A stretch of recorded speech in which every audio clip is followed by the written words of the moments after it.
Hello friends, good morning. आज की class में आपको कक्षा 10 अध्याय 1 वास्तविक संख्याओं में यूक्लिड विभाजन द्वारा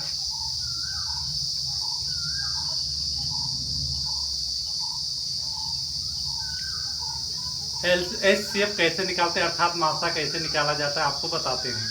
तो यूक्लिड विभाजन द्वारा जो एचसीएफ निकाला जाता है, इससे पहले भी हम पढ़ चुके हैं, लेकिन मान लीजिए जो इबारती प्रश्न होते हैं उनको हम कैसे हल करेंगे उसको देखेंगे इस वीडियो में। तो बच्चों, ये वीडियो बहुत मज़ेदार होने वाला है। पूरा वीडियो देखना है तो आप वीडियो को शेयर कर दीजिए और वीडियो को अंत तक देखते रहिए। लाइक कर दीजिएगा, कमेंट भी कीजिए समझ में आ रहा है नहीं आ रहा है।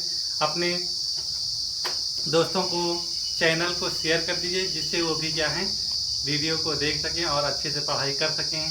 तो चलते हैं टॉपिक पर। दिया गया है क्वेश्चन नंबर 1, 7 × 11 × 13 धन 13 तथा 7 × 6 × 5 × 4 × 3 × 2 × 1 धन 5 भाज्य संख्याएं हैं। आपको यही क्या है दिखाना है, समझाना है कि कैसे यह भाज्य संख्या है। भाज्य संख्या क्या होती है? जो क्या है दो संख्याओं या दो से अधिक संख्याओं से डिवाइड हो जाए। देखिए हम बताते हैं, थोड़ा सा यहाँ साइड में देख लीजिए। जैसे यहाँ पर लिया जाए 2, तो 2 क्या है अभाज्य संख्या है। क्यों? 2 अपने आप से ही कटेगा ना, 2 अपने आप से कटेगा, इसलिए क्या है ये। देखिए बच्चे सोचते हैं सर जी 1 से भी तो कट जाते हैं, लेकिन सारी संख्याएं ऐसे कटती है तो 1 नहीं लिया जाता यहाँ पर। तो आपको देखना है कि 1 को छोड़कर किसी और संख्या से ये डिवाइड होगा नहीं होगा, क्योंकि ये केवल किससे डिवाइड होगा 2 से। तो जो संख्या अपने आप से कटती है वो अभाज्य संख्या है, लेकिन जो संख्या अपने आप से या दूसरों से भी डिवाइड हो जाए वो क्या है भाज्य संख्या। जैसे यहाँ पे मान लीजिए 6 ले लिया जाए, तो 6 देखिए किससे कट सकता है, 2 से भी कट सकता है, और 6 किससे कट सकता है, 3 से भी कट सकता है। तो 6 क्या है भाज्य संख्या है। जब संख्याएं किसी अन्य संख्या से कट जाएं तो उसे क्या है भाज्य संख्या कहेंगे। जो संख्या अपने आप से ही केवल कटेगी उसे अभाज्य संख्या कहेंगे। जैसे आप 11 लेते हैं, 11 केवल अपने आप से कटेगा, अपने आप से डिवाइड होगा, इसलिए ये क्या है अभाज्य संख्या है। जैसे 13 है, 17 है। तो शुरू में वीडियो के आपको जो इससे पहले लेक्चर पढ़ाए गए हैं उसमें भी आपको अभाज्य संख्याएं शुरू में ही बता दिया गया कि अभाज्य संख्याएं क्या। इसको तैयार कर लीजिए, आप पढ़ लीजिए, आपको पता होना चाहिए, अन्यथा ये चैप्टर आपको बहुत टफ होने वाला है, टफ लगेगा। तो देखिए यहाँ पर इसमें अब इसको हल करते हैं। वे संख्याएं जिनके 2 से अधिक भाजक होते हैं, अर्थात वे संख्याएं जो 2 से अधिक संख्याओं से डिवाइड हो जाएं, कट जाएं, विभाजित हो जाएं, उसे क्या कहते हैं भाज्य कहेंगे।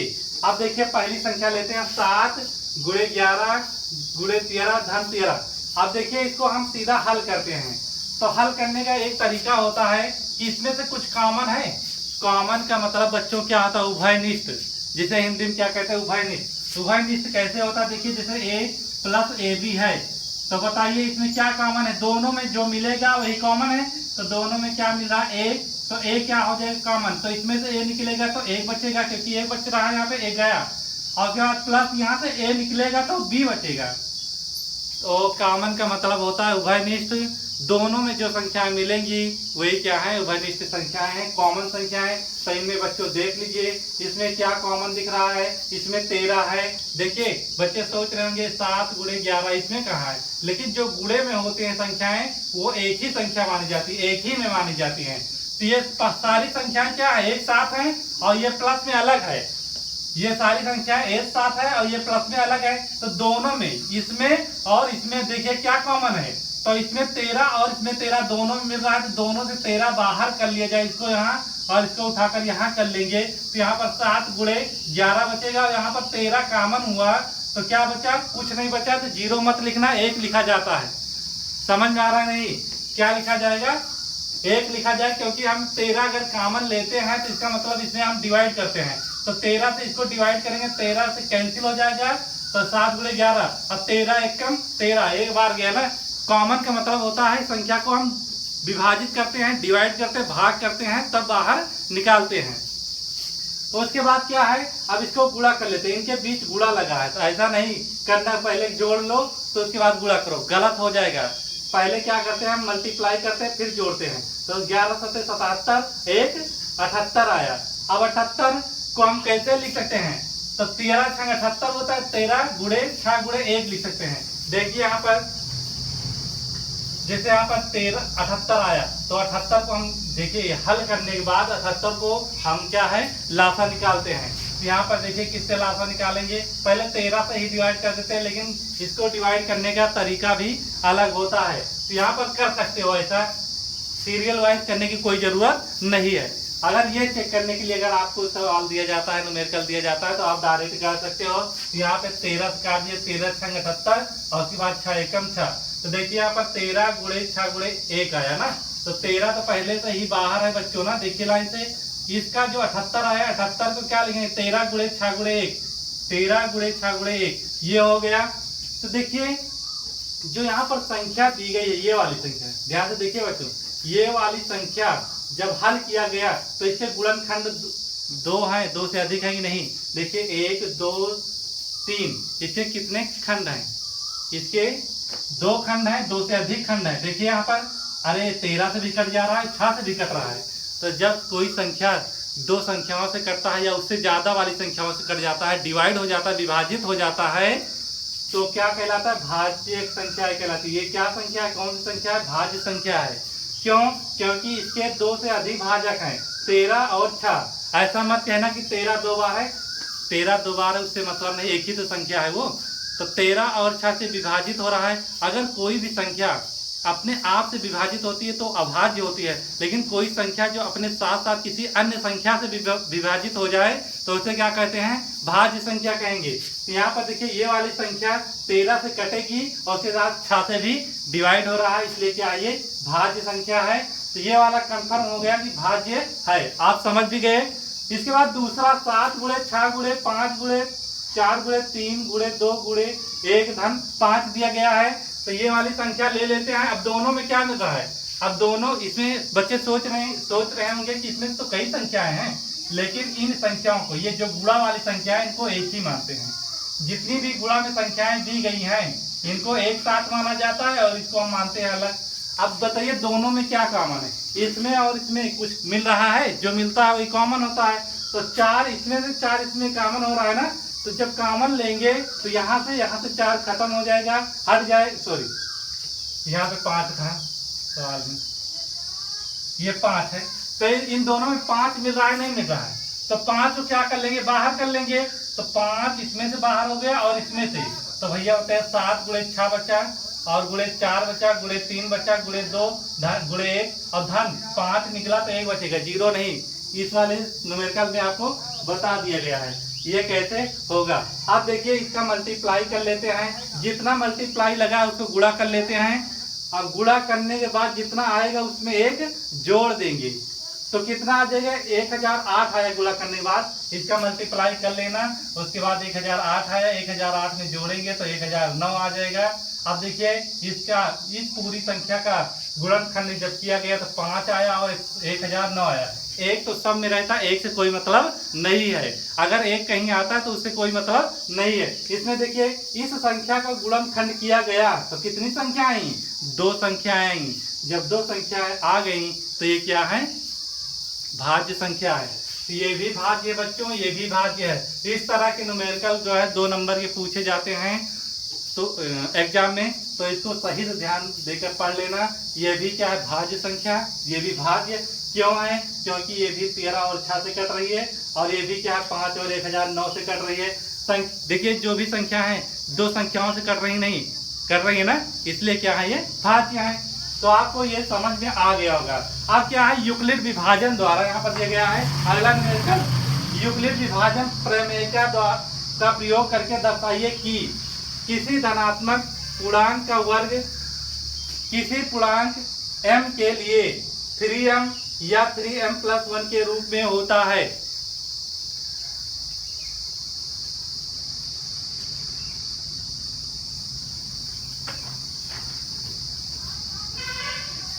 अब यहां पर चलो देखते हैं, अब हम इसको हल करते हैं। देखिए, माना ए कोई पूर्णांक है। पूर्णांक संख्याएं क्या होती है शुरू में बताया गया है, इसलिए आप पहले जो वीडियो हाई स्कूल का बनाया गया है, 10th का बनाया गया, उसको अच्छे से देखिए। उसमें पूर्णांक संख्याओं के बारे में बताया गया है। पूर्णांक संख्याएं क्या होती हैं? पूर्णांक संख्याएं जो पूर्ण हो, चाहे वो प्लस में हो चाहे माइनस में हो, तो वो सभी क्या है? पूर्ण संख्याएं आती हैं। जैसे यहाँ पर मान लेते हैं, इसमें आप थोड़ा सा अलग हो जाएगा, थोड़ा यहाँ लिख देते हैं। जैसे यहाँ पर 0 हो गया तो +1 +2 इधर +3, जितनी भी अनंत तक, और इधर -1 -2 और ये कहाँ तक? अनंत तक। तो चाहे प्लस में हो और चाहे माइनस में हो, अनंत तक की संख्याएं क्या हो जाएंगी? पूर्णांक संख्या हो जाएंगी। अब यहाँ पर इसको धन पूर्णांक बोलेंगे और इस तरफ बोलेंगे ऋण पूर्णांक। बच्चों ध्यान देना, इसमें क्या है? 0 भी आता है। 0 भी एक प्रकार का पूर्णांक है। तो आपको समझ में आ गया होगा। लेकिन बच्चों आपको ध्यान क्या देना है? ये पूर्णांक संख्याएं जो दी गई हैं पूर्ण होंगी। इसका मतलब नहीं कि दशमलव वाली ले लो या बटे वाली संख्या ले लो, ऐसा नहीं करना है। केवल पूर्ण होनी चाहिए। मतलब 2 है 3 है, ये सब पूर्ण है। 1/2 क्या हो गया? आधा हो गया। तो मतलब जो पूर्ण संख्याएं हो, चाहे प्लस में हो चाहे माइनस में, सारी संख्याएं क्या है? पूर्णांक संख्याएं हैं। तो जितनी प्लस वाली संख्याएं हैं, इधर वाली संख्या 0 से, वो क्या है? धन पूर्णांक। और ये क्या है? इधर ऋण पूर्णांक है। तो मान लेते हैं एक कोई पूर्णांक है और उसके बाद 3q +1 3q +2 के रूप में लिखा जा सकता है। मान लेते हैं कोई पूर्णांक संख्या है, तो इस पूर्णांक संख्या को हम कैसे लिख सकते हैं? जैसे भैया हम इसको मान ले a, इसको मान ले a, तो यहाँ पर देखिए इसको हम a+1 लिख सकते हैं, नहीं लिख सकते? देखिए जैसे a के स्थान पर a आया, तो इसको हम क्या लिख सकते हैं? a+1। अगर a के स्थान वाला 1 यहाँ पर रखोगे तो 2 आएगा, ध्यान दीजिएगा। अब इसके स्थान पर क्या लिख सकते हो? a+2 लिख सकते हो। क्यों? देखिए ध्यान से, यहाँ पर क्या है? अगर 1 रखोगे a के स्थान पर कितना आ जाएगा? 3 आ जाएगा। तो मान लेते हैं a कोई पूर्णांक है, तो इसे हम इस तरह लिख सकते हैं कि नहीं लिख सकते? लिख सकते हैं। और देखिए यहाँ पर आपको बता दिया गया है, मान लीजिए a 1 है, a का मान 1 है, तो 2 को कैसे लिखेंगे? a+1। मतलब अगर इसके स्थान पर 1 रख दिया जाए तो जोड़ने के बाद 2 आया कि नहीं आया? 2 आ गया, यही आया। अब यहाँ पर a के स्थान पर 1 रख दिया जाए तो 2 जोड़ेंगे तो आएगा 3। तो इसी तरह क्या a में a का मान अगर 1 मान लिया जाए और सारी संख्याओं को बारी बारी जोड़ा जाए तो हमें पूर्णांक संख्याएं क्या है? मिलती चली जाएंगी। तो ये इसका फार्मूला बन गया है। लेकिन इसमें जो न्यूमेरिकल दिया गया है उसमें क्या? पूर्णांक संख्याएं 3m और 3m+1 के रूप में आपको दिखाना है कि ये भी क्या है? यूक्लिड विभाजन सिद्ध करता है कि पूर्णांक संख्याएं हैं। चलो देखते हैं यहाँ पर। माना धनात्मक पूर्णांक a तथा b बराबर 3 मान लेते हैं। बच्चों आपको न्यूमेरिकल में देखना है, जो क्वेश्चन दिया गया इसमें देखिए हर जगह क्या मिल रहा है? 3 मिल रहा है। इसका मतलब जो दिया गया है 3, ये सब में रहेगा। किस में रहेगा? सब में कॉमन रहेगा। समझ में आ रहा है नहीं? तो यहाँ पर 3 क्या है? सब में कॉमन है। तो यूक्लिड विभाजन प्रमेय से a बराबर हम मान लेते हैं। a बराबर कितना मान लेते हैं? अपने मन से मानिए। देखिए इससे पहले यूक्लिड विभाजन आपने पढ़ा है। यूक्लिड विभाजन में आपको सूत्र बताया गया था, देख लीजिए। इसको थोड़ा मिटा देते हैं। यहाँ पर हम बता देते हैं ये सूत्र कैसे बना था। ध्यान से देखिएगा ये सूत्र कैसे बना था। जैसे हम यहाँ पर किसी संख्या से भाग देते हैं, मान लेते हैं b से भाग दे रहे हैं, यहाँ पर a है। अब भाग फल आपका q आता है और शेष फल r आता है। तब देखिए कैसा ये तरीका होता है इसका। तो इसे इसका देखिए a बराबर, जो यहाँ की संख्या है a बराबर इनका गुणा, मतलब bq और प्लस यहाँ पर r, इसके बराबर होता है कि नहीं होता? तो ये क्या है? जो पूर्णांक संख्या आ रही है एक प्रकार की, इसको हम मान लेते हैं पूर्णांक संख्या। इसको क्या मानते हैं? अभी हम मान लेते हैं पूर्णांक संख्या है। ये क्या है आपका? जो बीच में होता है क्या है? ये भाज्य। और ये क्या है, बी आपका भाजक है, और क्यू क्या है आपका भागफल है, और यहाँ पर आर जो नीचे आया वो क्या है, शेषफल है। इस अगर संख्या के बराबर दिखाना है इसको, ए हमारा मेन मान होता है, इसके बराबर दिखाना है तो इससे इसका गुणा कीजिए, इतना जोड़ दीजिए, पक्का इसके बराबर आ जाएगा। तो देखिए हम इसको किसके रूप में लिख लिए हैं, इसके रूप में लिख लिए। ये किसको शो कर रहा है, यूक्लिड विभाजन थ्योरम को प्रदर्शित कर रहा है। इसी के द्वारा हमें क्या है, सिद्ध करना है कि सारी संख्याएं क्या है, पूर्णांक है कि नहीं है। अब देखिए बी का मान 3, बच्चों ध्यान से देखिए, ये वाला सूत्र अगर इससे मिलाया जाए, ध्यान से देखिएगा, तो बी के स्थान पे कितना है 3, क्यू के स्थान पर m है, आर के स्थान पर 1 दिया गया है। समझ में आ रहा है नहीं, लेकिन हम इसे तो यूक्लिड विभाजन के सूत्र द्वारा ही लिखेंगे, लेकिन ये जो 3 आया बच्चों, इससे कंफ्यूज मत होना। सारी संख्याओं में m के बगल 3 है तो आप 3 लिख देंगे बी का मान। अगर m के बगल 2 है तो बी का मान 2 लेना, m के बगल 4 है तो बी का मान 4 ले लेना। और क्यों यहाँ पर क्या है, 0 से बड़ी संख्या होगी। कभी भागफल जो इसके ऊपर आ रहा है, भाग देने के बाद 0 आता है, कभी भी 0 नहीं आएगा। भागफल कभी भी 0 नहीं हो सकता। हाँ कंडीशन है, कभी कभी क्या है लास्ट में इसको क्या है 0 हम मान लेते हैं, लेकिन कभी डायरेक्ट 0 नहीं आता है भागफल। चलो अब देखते हैं यहाँ पर। अब देखो r बराबर हमें क्या लेना है, देखिए यहाँ पर b का मान जो दिया गया है, v का मान कितना दिया गया यहाँ पर बच्चों, b का मान दिया गया 3, b का मान कितना है 3 है। तो यहाँ पर जो r मानेंगे उसको क्या मानेंगे, 0 और 3 के बीच में मानेंगे। तो भैया 0 और 3 के बीच में कितनी संख्याएं होती हैं, 1 हो सकती है, 2 हो सकती है, और बस यही दोनों होंगी, 1 2, ठीक है। अब देखिए हमें लेना क्या है, इससे मतलब कम वाली संख्या लेना है, 3 नहीं लेना है बच्चों, 3 नहीं लेना है, इससे कम वाली संख्या लेना है। तो 0 ले सकते हैं, r का मान 1 भी ले सकते हैं और 2 भी ले सकते हैं, लेकिन 3 नहीं लेना है। तो यहाँ पर r का मान क्या क्या लेंगे, 0 1 2, क्योंकि देखिए यहाँ पर लिख दिया गया है कि r का मान वही लेना है। ये बराबर का चिन्ह लगाए ना, यहाँ पर देखिए greater than or equal to लगाए, मतलब बराबर के r क्या है, 0 के बराबर भी हो सकता है, और r का मान 0 से बड़ा मतलब 1 भी हो सकता है, 2, लेकिन 3 नहीं लेना है, 3 नहीं लेना है। अब देखिए अब हम लिखते हैं इस सूत्र में जो दिया गया है, हम रखते हैं मान। देखिए यहाँ पर क्या दिया गया, r बराबर 0 पर, तो भैया r बराबर 0 रख देंगे यहाँ पर। अब b का मान कितना है, 3 है, तो यहाँ पर देखिए b का मान 3 रखा तो 3 क्यों होगा, और यहाँ पर r का मान 0 रख दिया, क्या आ गया 0, तो 3q + 0। लेकिन सवाल में क्या पूछा गया, पूर्णांक का वर्ग, तो मतलब इसका वर्ग कर देंगे, इधर भी वर्ग और इधर भी वर्ग कर देंगे। अब देखिए जब वर्ग करेंगे तो यहाँ पर बन जाएगा 3 × 9 स्क्वायर, क्या बनेगा, देखिए स्क्वायर किया तो 0 से कोई काम नहीं है, आपका बचा 3q, इसका लगा स्क्वायर, स्क्वायर करेंगे 3 × 9 हो जाएगा, 3 × 9 हो गया, और यहाँ पर क्या दिया गया q का स्क्वायर, ठीक है। अब बच्चों अब इसको हम क्या मान लेते हैं, p1 मान लेते हैं, इसको पूरे क्या मान लेते हैं p1, तो यहाँ पर आया 3p1 आ गया, क्या आ गया 3p1। यहाँ पर अगर ध्यान से देखा जाए तो क्या ये इस तरह मिल रहा है, मिल रहा है बच्चों, नहीं मिल रहा है, मिल रहा है। इसलिए अगर ये क्या है पूर्ण वर्ग है तो ये क्या है पूर्ण वर्ग होगा, यूक्लिड विभाजन द्वारा ये क्या सत्यापित हो जाएगा। अब अगले में देखते हैं r बराबर 1 की बारी है, हमें कहाँ तक लेना है, 2 तक लेना है।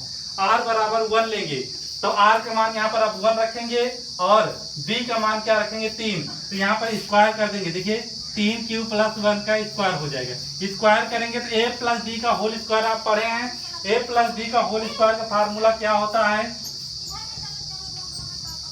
a² + b² + 2ab, ये फार्मूला होता है। तो इसमें क्या करेंगे, देखिए इसका स्क्वायर करेंगे, a का स्क्वायर, उसके बाद b का स्क्वायर + 2ab, आप करोगे इसको हल तो इतना आ जाएगा, देखिए कैसे 3 के स्क्वायर करेंगे 3 × 9 की स्क्वायर, 1 का स्क्वायर 1 1 9 में, और इसका करेंगे 3 दूना 6 q हो जाएगा।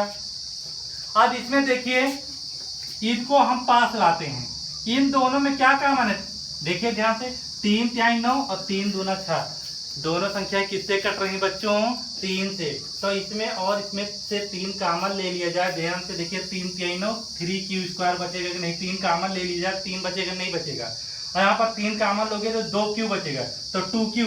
ये वाला +1 को हम क्या ब्रैकेट के बाहर लिख देंगे, इसको हम बाहर कर देंगे और इन दोनों में से 3 को कॉमन कर लेंगे, तो ब्रैकेट के बाहर लिखना पड़ता है जो कॉमन होता है। इन दोनों में 3 कॉमन है तो ब्रैकेट से बाहर, ठीक है।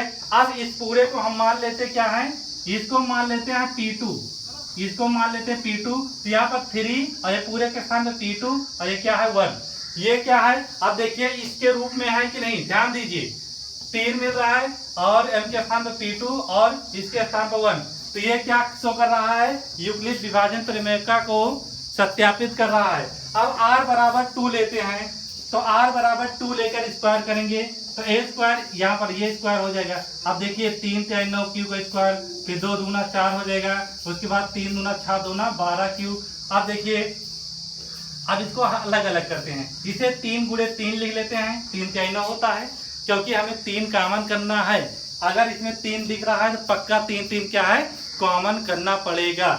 तो यहाँ पर देखिए 3 इसमें से कॉमन तो हो जाएगा, इसमें भी कॉमन हो जाएगा, तो देखिए इसमें से 3 कॉमन लिया जाए। देखिए यहाँ पर पहले मल्टीप्लाई लिखिए, 3 गुणे 3 q स्क्वायर, उसके बाद क्या लिखेंगे, यहाँ पर लिखेंगे 12 को लिखेंगे क्या, 12 को क्या लिख सकते हैं 4 गुणे 3 q, 4 3 12 होगा ना, तो 4 गुणे 3 q ये लिख दिया इसके साथ, और 4 बचा हुआ है तो 4 को क्या लिख सकते हैं 3 धन 1, 4 को क्या लिखेंगे 3 धन 1। अब बच्चों इस पूरे में ध्यान दीजिए, ये जो पूरा दिया गया है इसमें क्या कॉमन है 3, देखिए सब में 3 मिल रहा है नहीं मिल रहा है, यहाँ पर भी 3 है, यहाँ पर भी 3 है और यहाँ पर भी 3 कॉमन कर लिया जाएगा, बाहर निकाल लिया जाएगा, तो यहाँ पर 3q बचेगा स्क्वायर में और यहाँ पर 4q बचेगा और यहाँ पर क्या बचेगा 1।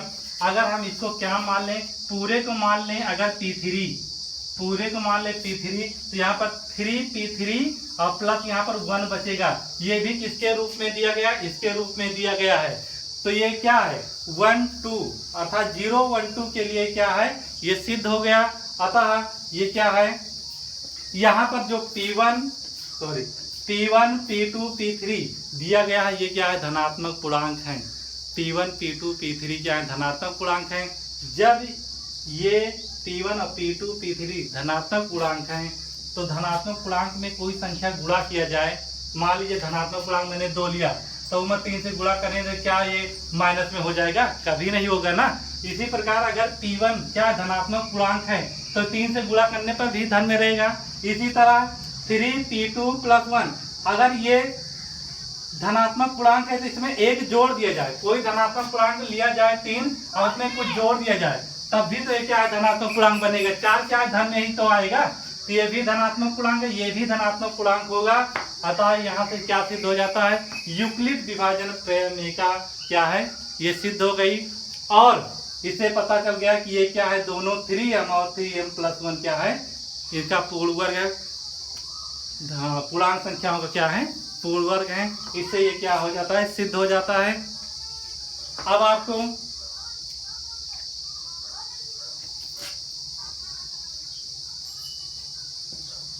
इसके बाद